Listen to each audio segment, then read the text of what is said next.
My name is Paul Sage. I'm currently seated in a chair, and I am the creative director of Elder Scrolls Online.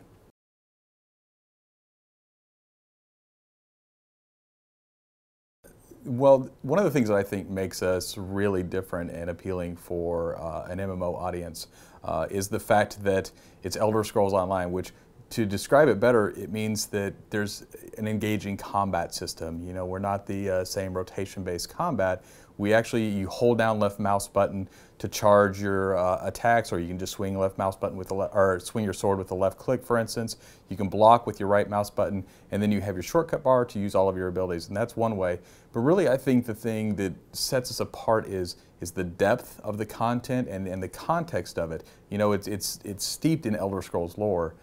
So I think that really just starts setting us apart, this ability to go anywhere, do anything, play your way. You can equip any weapon, you can equip any armor. And I guess that's just a long list, a long litany, but versus the one thing I said I'd say. But it's a big game, and it's got a lot of different systems that really separate it out.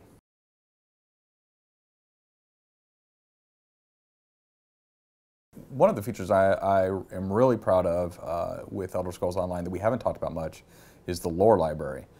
The lore library is a collection game. You collect books. You know, in any Elder Scrolls titles, one of the nice things is you get lore from all of these books. And with Elder Scrolls Online, you get these books, but they don't take up space in your inventory. You add them to a collection, so it becomes a collection-based game. And as you collect the books, you gain reputation with the Mages Guild. And then you go on a quest or a whole quest line for the Mages Guild. So the way you advance in the Mages Guild is collecting these books from all over Tamriel, and I think it's really this fun thing we don't talk about a lot, but a collection game is just adds breadth of content, and so it's really fun.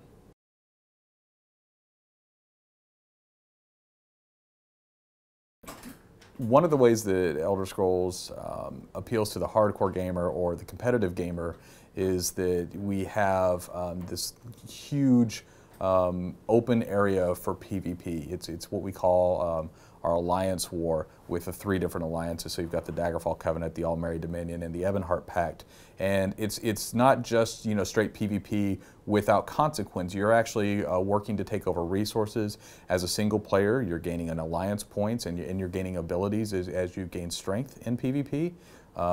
As a small group, you might take things like farms or resources that are necessary for your alliance to progress in the war. And then finally, as a really large group, you can do things like take keeps where you have, you know, siege weapons and you have these destructible keeps. And I think the players who really like to see, hey, am I really good in this game, or am I as good as I think I am? They naturally gravitate towards PvP. But I'm also proud that we've made this accessible for people who aren't so hardcore and that are a little bit more casual.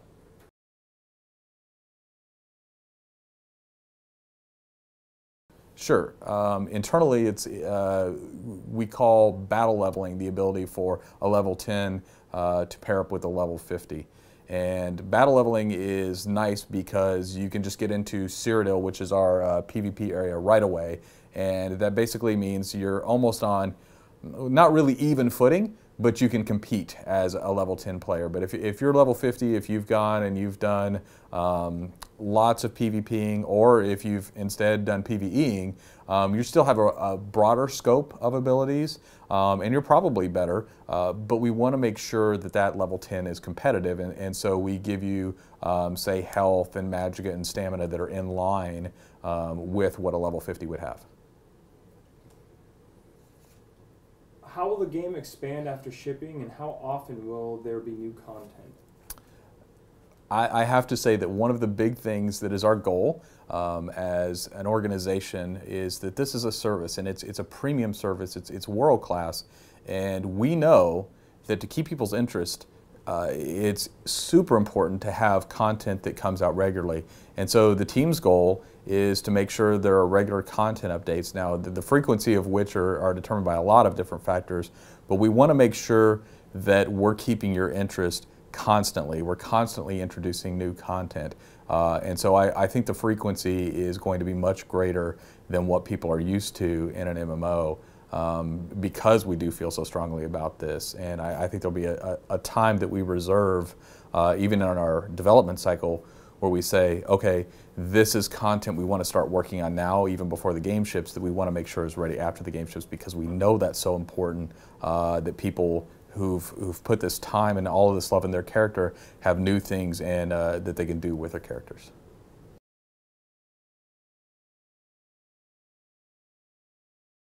So level 50, again, being where, you know, it's funny that we say level cap, because that's actually, we mean that you just kind of hit the cap of leveling. That doesn't mean by any stretch of the imagination you've hit what, you know, you would call an end game, because, well, by its very nature, a game like this doesn't have an end game.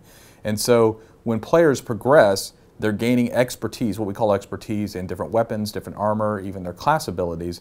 And by the time they hit 50, they may not have had their expertise maxed out in these things. So that's just one thing you'll be able to do. Past that, you'll be able to continue to gain advancement in all of these lines with your expertise.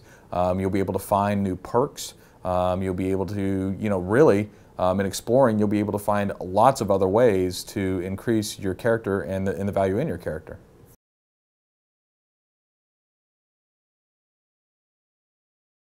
The way in which we're encouraging players to choose classes is that classes, the way we've built them, they have 3 distinct roles, or what we call lines, that we're really gravitating towards. And so, for instance, a Dragon Knight might have a tanking line, a melee range DPS line, and also what we call a command line, which sets up different buffs and whatnot. And then another class would have 3 completely different lines. So the classes are kind of where you get some of your core abilities. And even though I can use things like sneak, sprint, or I can use any weapon, any ability, the class is really distinctive, and if you choose to play with your class abilities in your shortcut bar, then you'll have a distinctive role that you get to choose how you play.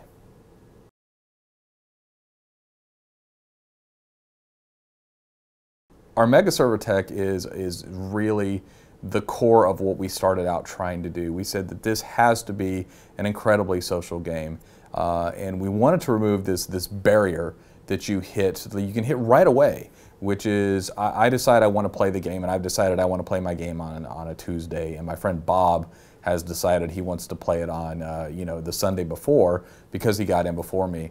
And I log in on Tuesday and Bob's not around, I can't contact Bob, so I just pick a server and I go. And the issue with that is that now you and Bob are separate. Bob's already got so much investment in there, you're going to have the investment of the night and you don't want to ruin that. So we looked for ways that we could get players to play together. And that's the big thing about it being, of course, Elder Scrolls Online, is playing with your friends. And so this technology says we don't care. You don't pick a server, you just get into the game. We'll try to very naturally pair you with people you've seen before, or make it so that you can meet people who are of a like mind, the people in your guild. And if we don't, and your friend is still online and somehow you're not in the same area they're in, then you should just be able to jump to your friend. You should be able to go to them naturally. And we thought that that was a more or a bigger win, so to speak, than it is to, you know, try to keep these separate servers, is to allow people to play with people they want to play with when they want to play with them.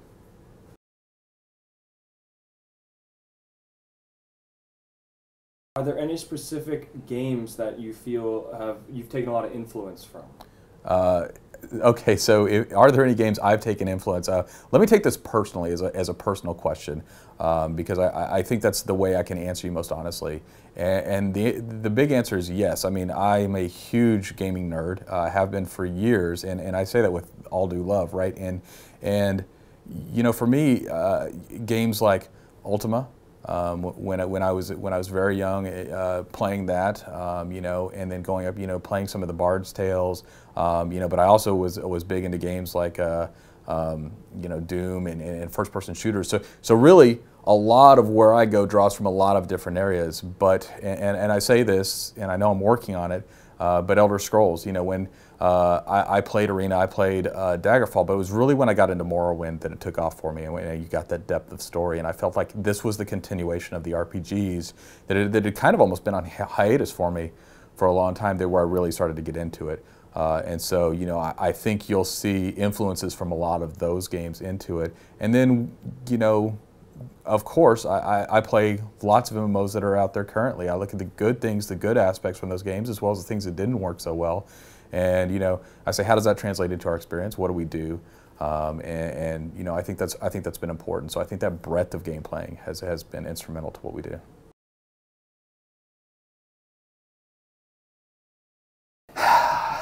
All right. So what class and race do I really gravitate towards? So right now, I've got to say that I love the world and the art and everything about the game in that way.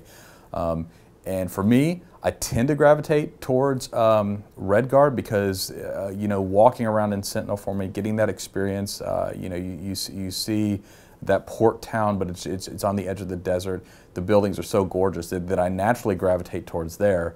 But as far as class, I'd have to say right now it's Dragon Knight. I think that's going to change because we're working on a class internally right now that I'm pretty fond of. But for now, I really like to just get in there to pull monsters to me when I want to, and I really like the way the Dragon Knight is set up. So, but that said, I expect that answer to change very shortly. All right. Well, thanks very much. Yeah.